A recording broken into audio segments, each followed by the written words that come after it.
Welcome to Great Talking Entertainment. I'm your host, KJ, and this is the YouTube channel where I review movies and TV shows from all your favorite superheroes, including Marvel Comics, DC Comics, and much more. Please subscribe to my YouTube channel, Great Talking Entertainment official channel. Now let's go, baby.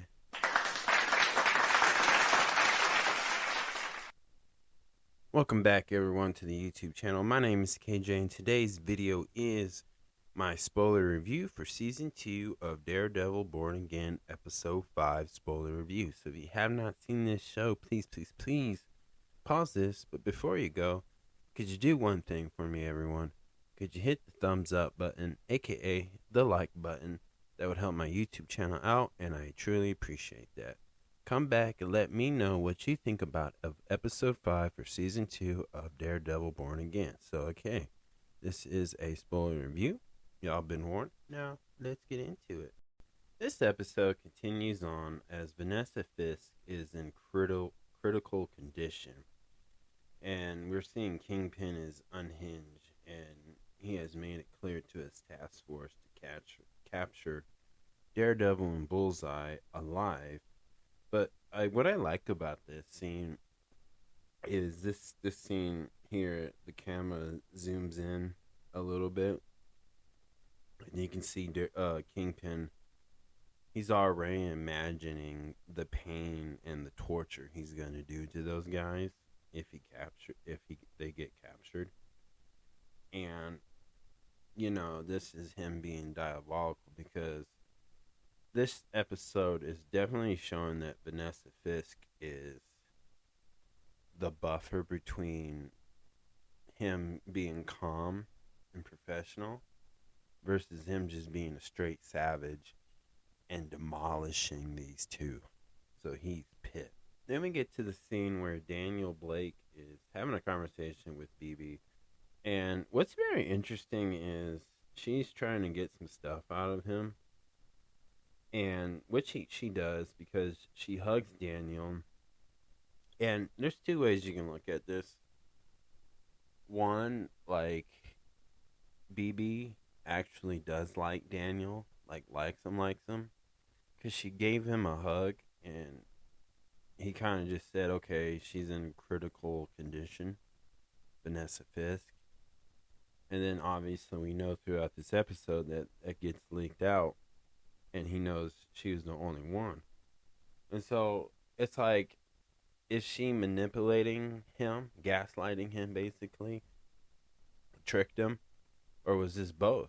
Who knows? But, throughout this episode, it's like BB's in danger now because this has to show, this episode shows the loyalty that Daniel Blake has for Kingpin.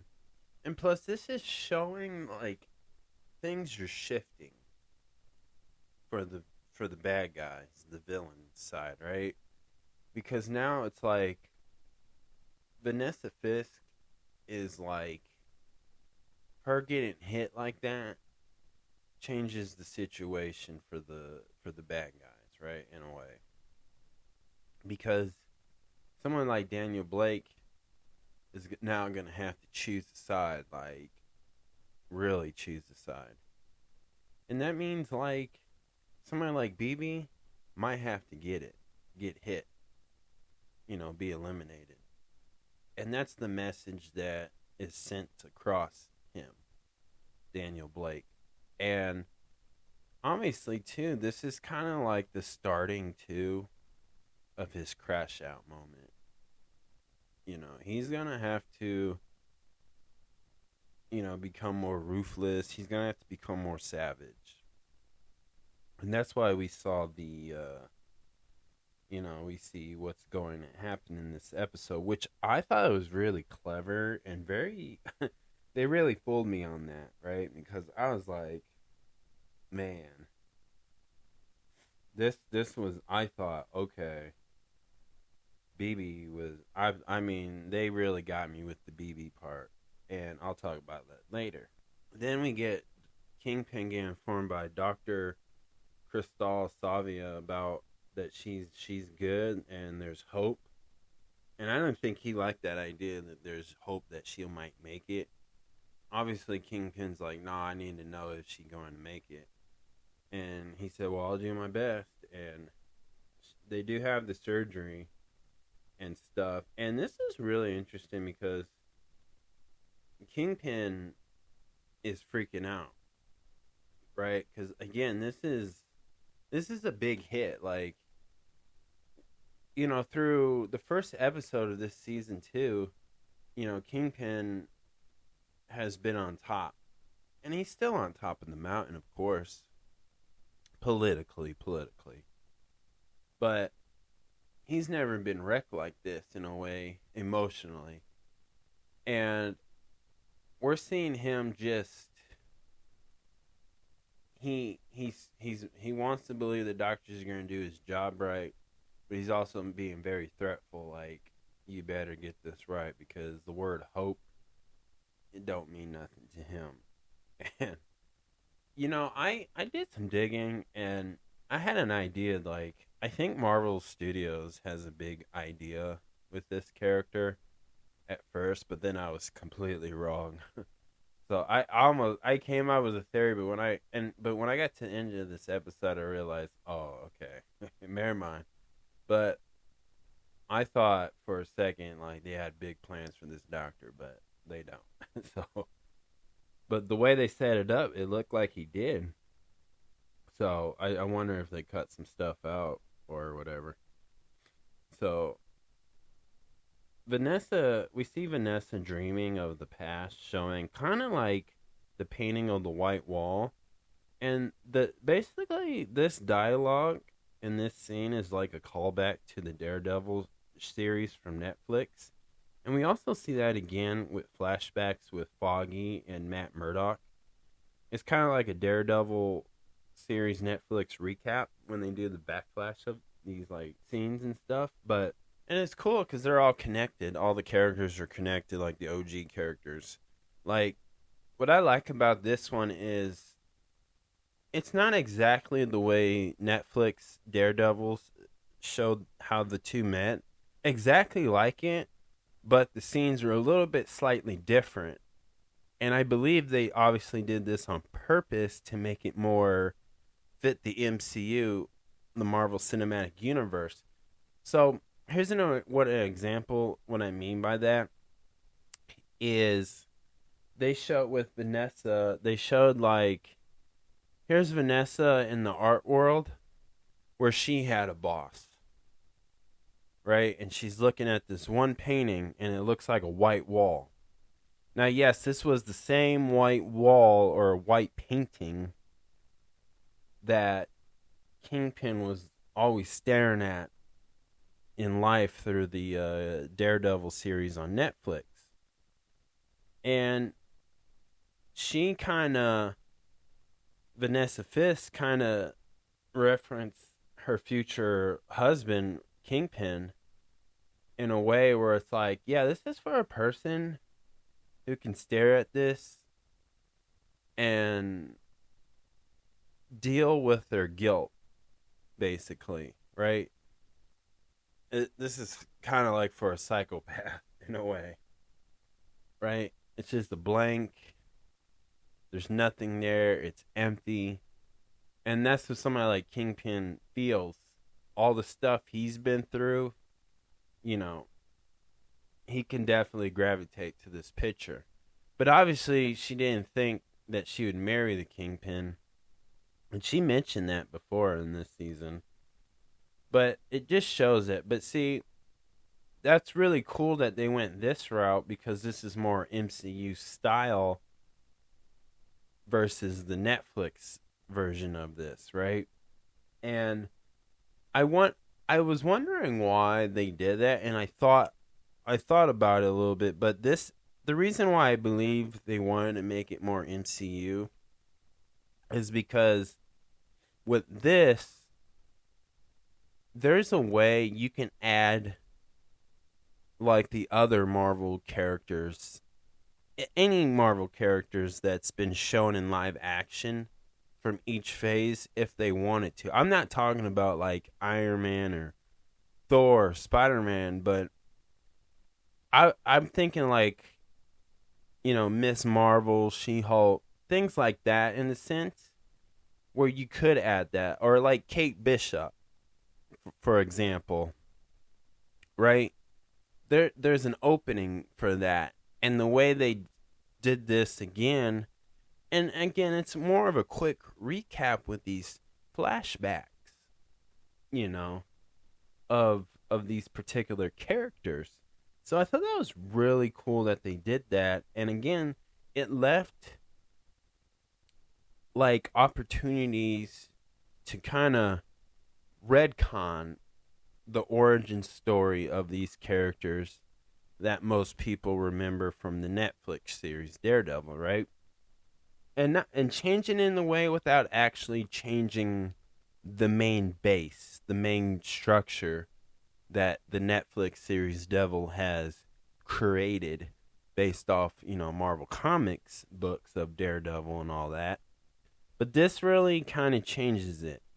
And it's honestly, this is what I believe too, if you remember, and you may not, but if you remember, Kevin Feige, I think last year said he was doing like multiple interviews with many magazines and other media outlet that it's going to be a light reset for the MCU.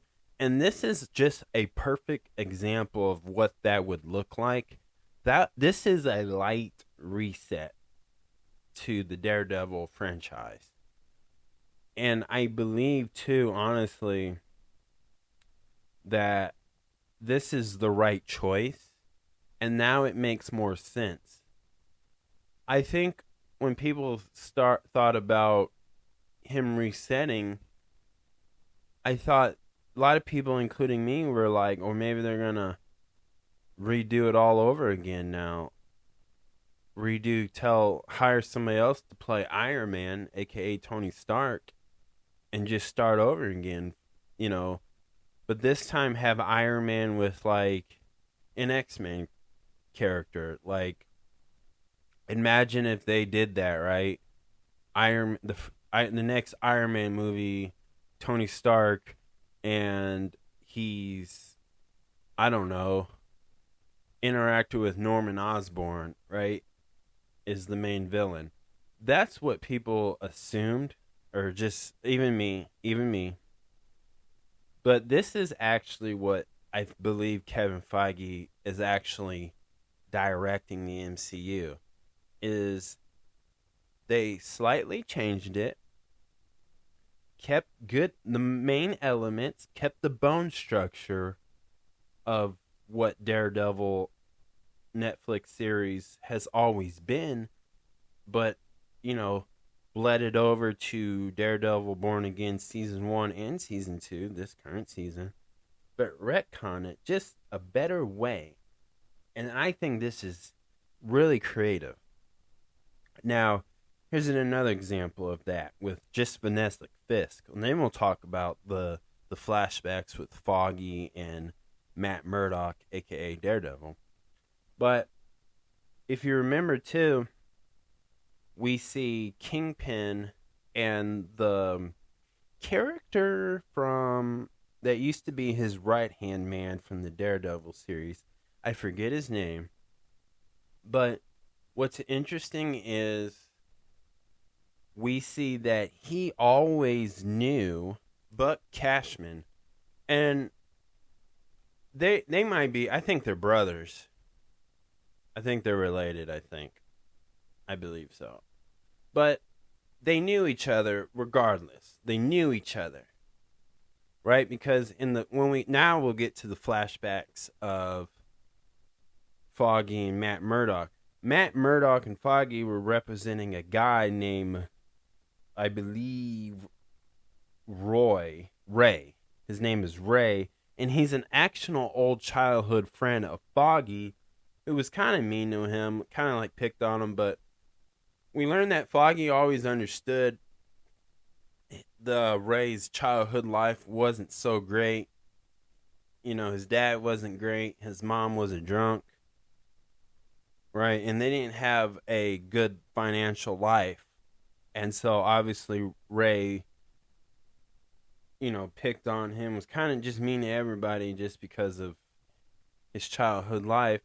And what's interesting too, because it's also showing that this shows the stems of Daredevil, Matt Murdock, why he lives by the hero code. Don't kill, don't get revenge. You can't decide who lives and who doesn't, what's right, what's wrong. And we seen them actually just be two guys who are lawyers, right? And the whole point is Ray is explaining to Matt Murdock and Foggy that if he takes this deal, then he's a dead man. Like, there's people in the jail or the prison who just need 24 hours and they can get Ray. And so, Foggy is actually the guy that inspired Matt Murdock to be a hero this whole time.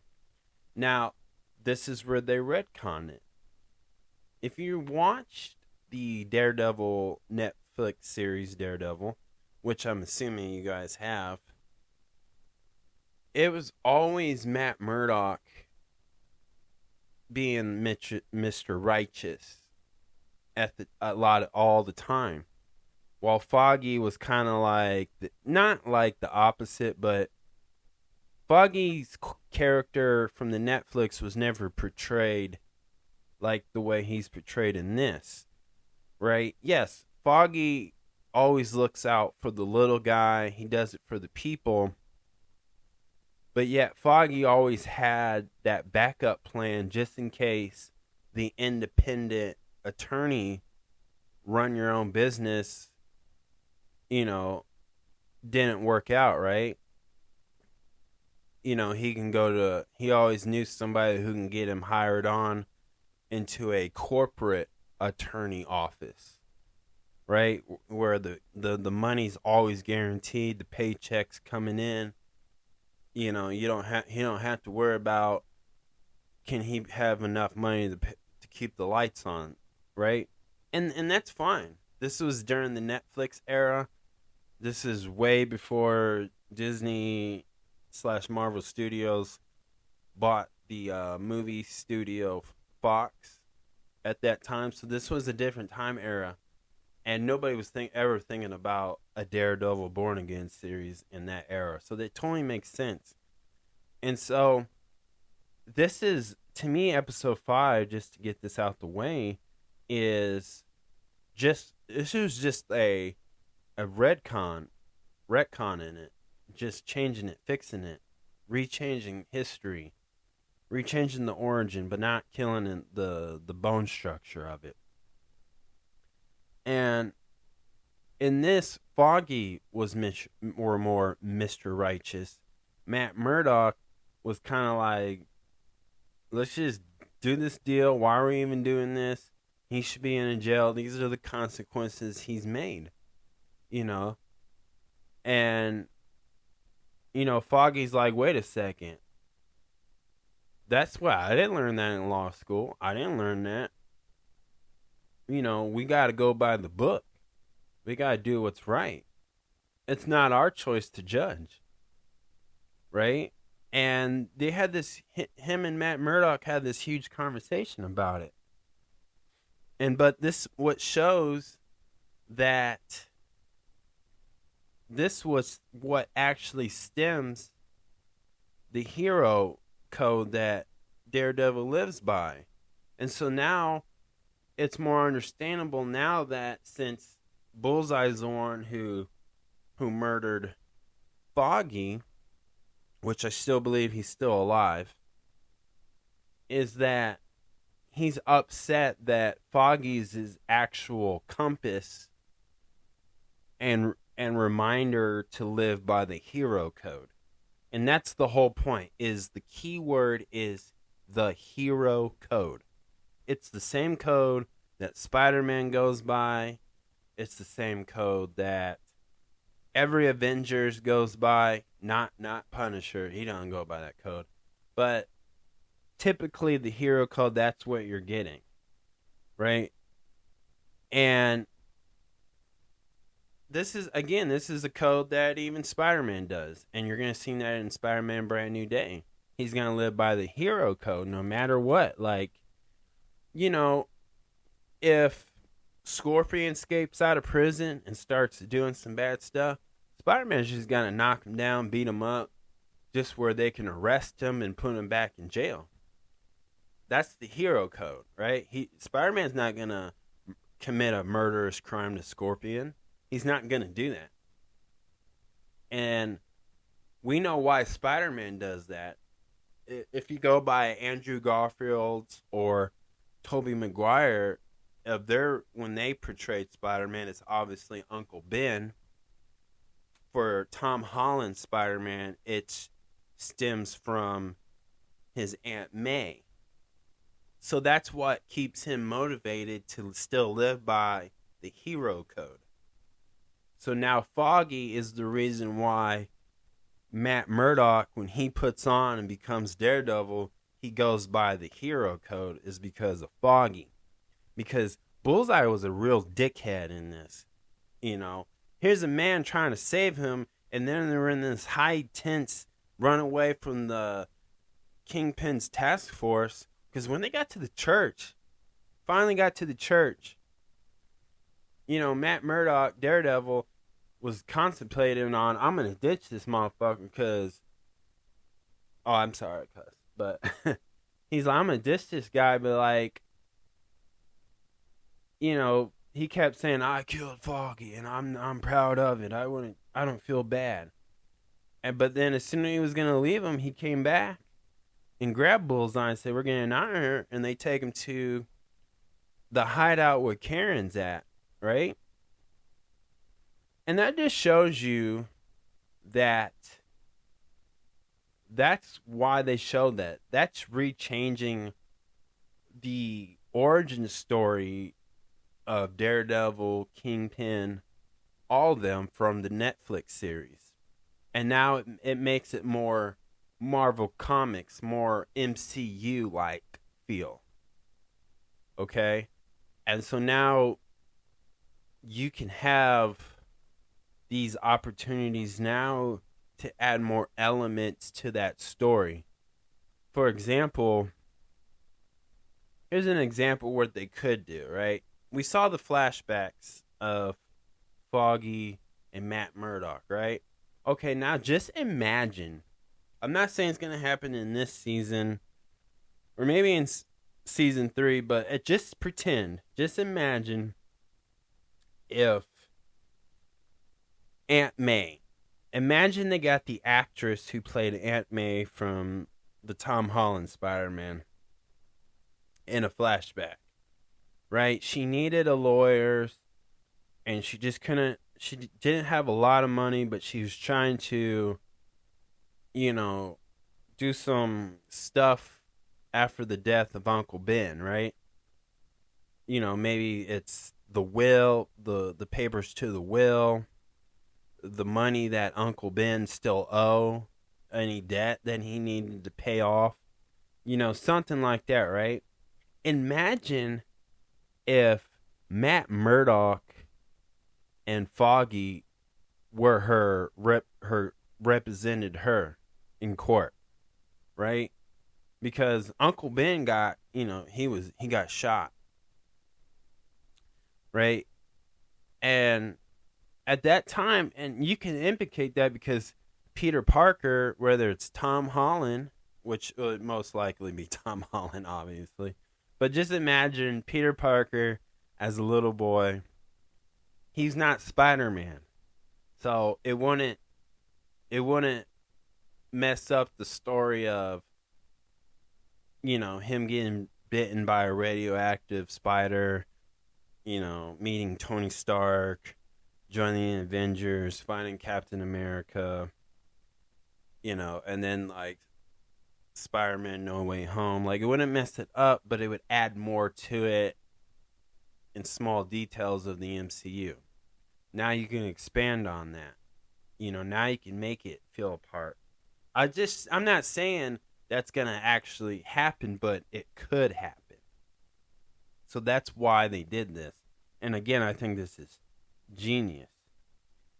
And also, too, now, Daniel Blake and Buck Cashman, Buck Cashman had a heart-to-heart to talk to him about, this was going to happen, and this is what you should do when stuff like this gets leaked out.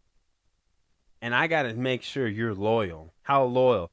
And Daniel Blake showed he's pretty loyal. And as soon as they open up the back of the trunk, I thought it was BB Urich, but it was actually Christophe Savia, and I believe that's the doctor. Or no, he's the first mate of the ship of the Northern Star. And this is just showing the loyalty of Daniel Blake is in this episode. And, he was like, what do you want to do, shovel or cut? Right? If I'm surprised Cashman didn't say, get that saw and start cutting up the body part. Because that would have been savage, like, OMG. But that just shows, again, the reason why they showed this is because I think now we're getting to the crash out moment for Daniel Blake. Because now I think, again, Daniel Blake is going to have to handle BB, right? Or they're gonna kill him off now in this season, but who knows? Somebody's getting killed off, and this is the beginning of that. So, and I like that too. I really like this. Like, they're making characters like Buck Cashman and Daniel Blake very important and feel like they're a big part of this story.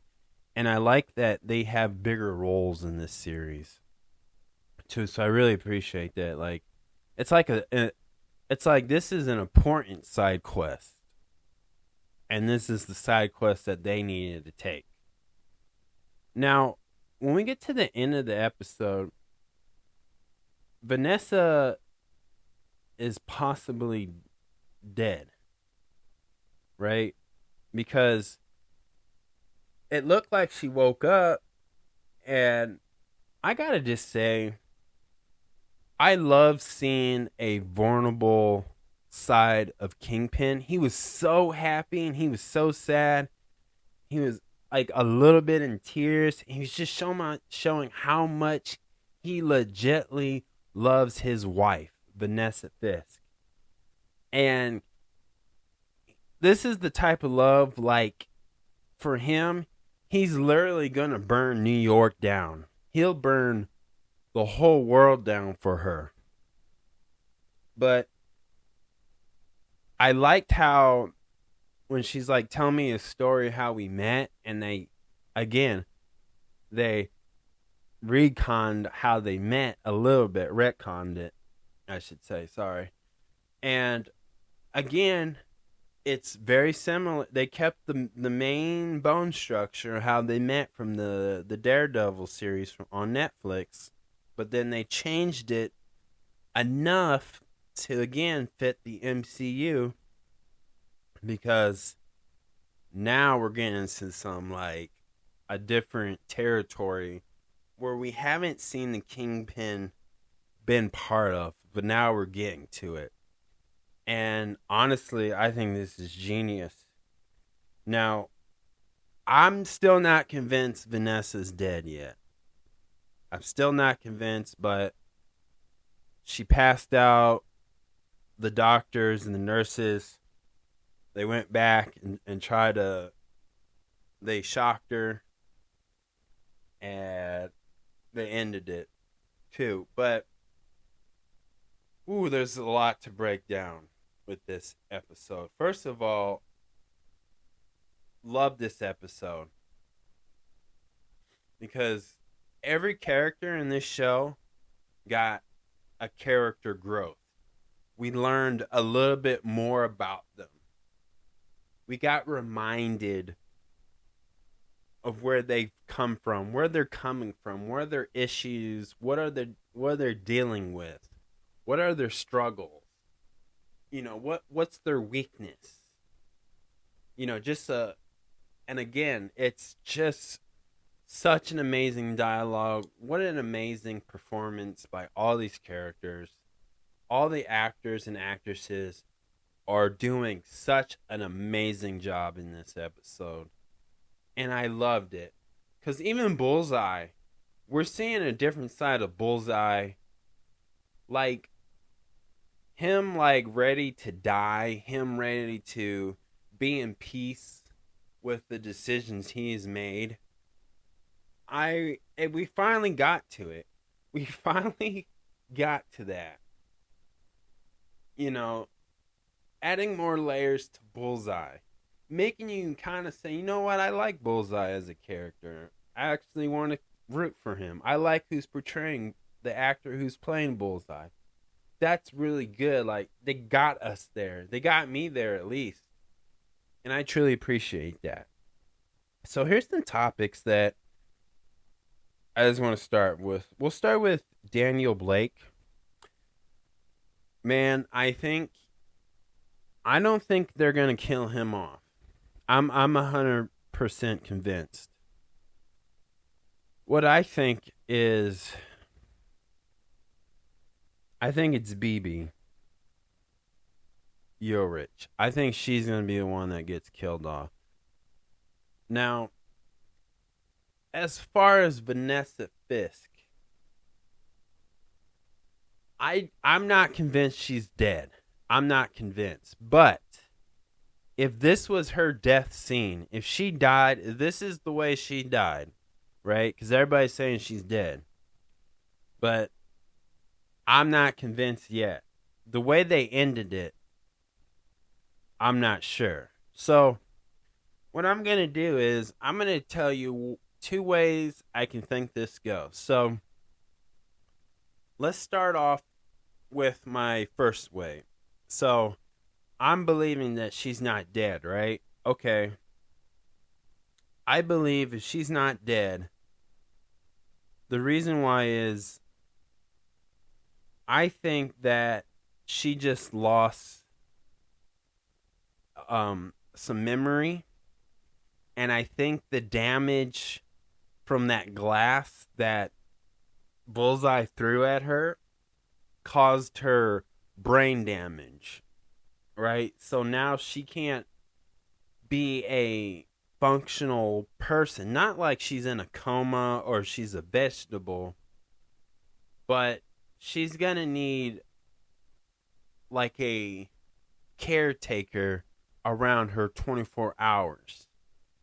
She cannot do things on her own by herself, like go to the bathroom, take a shower, take a bath, eat. She can't drive a car. She can't, write things. And I think that Kingpin is obviously just gonna put her somewhere, hide her far away from all this. But she's gonna have like a caretaker. That's what I think. Right? Like, because I think the brain damage is so bad. But at least she's alive. Like, she can walk. She can talk. But, like, she can't go to the grocery store by herself. She's going to have a caretaker, a nurse. She can't cook a meal. Somebody's going to have to cook for her. Right?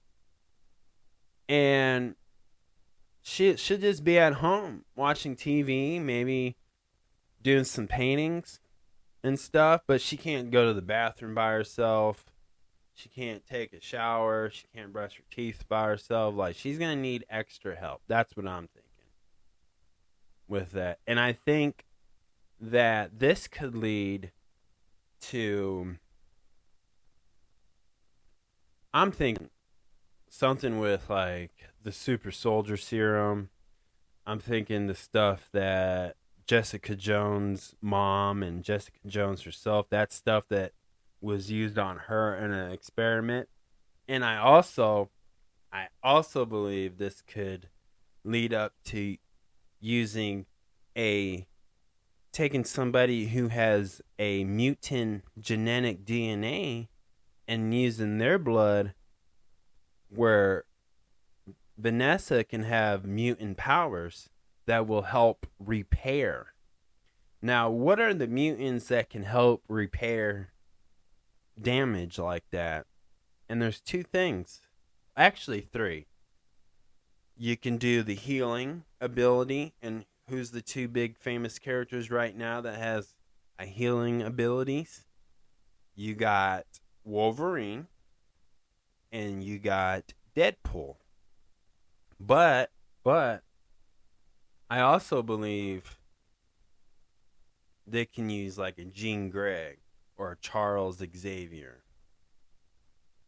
I can also see like Magneto, the psychic, powers, mind reading powers.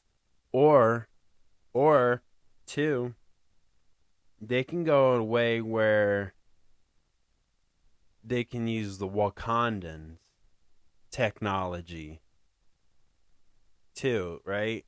Imagine if Kingpin got word about, hey, in Wakanda there's this like flower that could help. It's a do or die, but if she can survive this flower that you can blend up and make it something she can drink, it would heal the damage in her brain and fix her, and she'd be back to somewhat normal.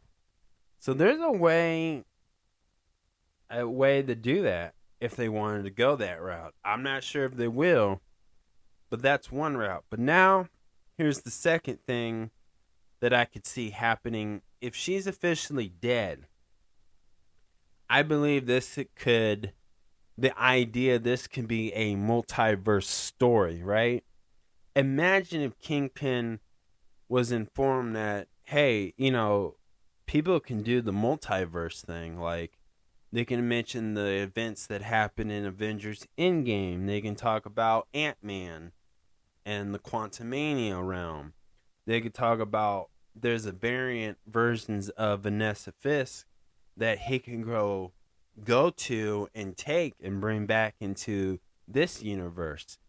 I mean, this is a way where you can take these street level characters and put them in stories like that without actually needing the main characters, which I think they should use main characters like Ant-Man, like a Hank Pym or Doctor Strange, or at least Wong. Just something. They can go that route. And the way they left it can go either way. But that's if she's dead.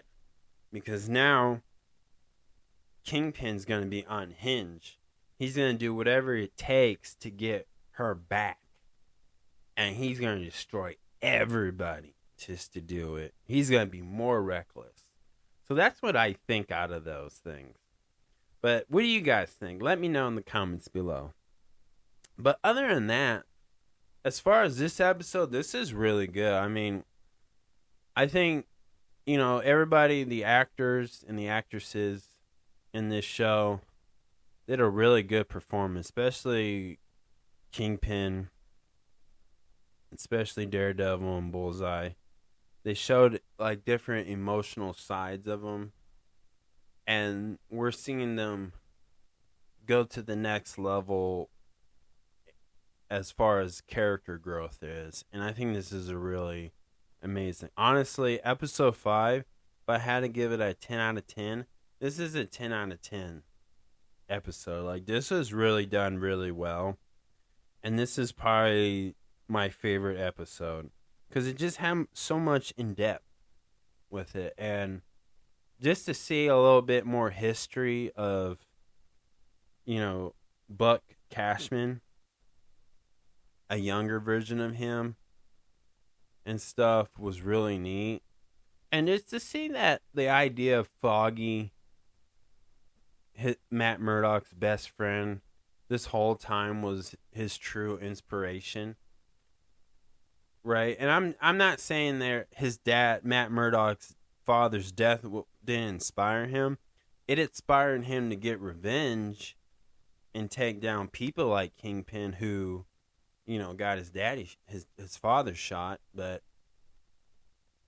it also shows that Foggy again motivate Daredevil to live by the hero code, and I think that's the most important thing out of this whole episode.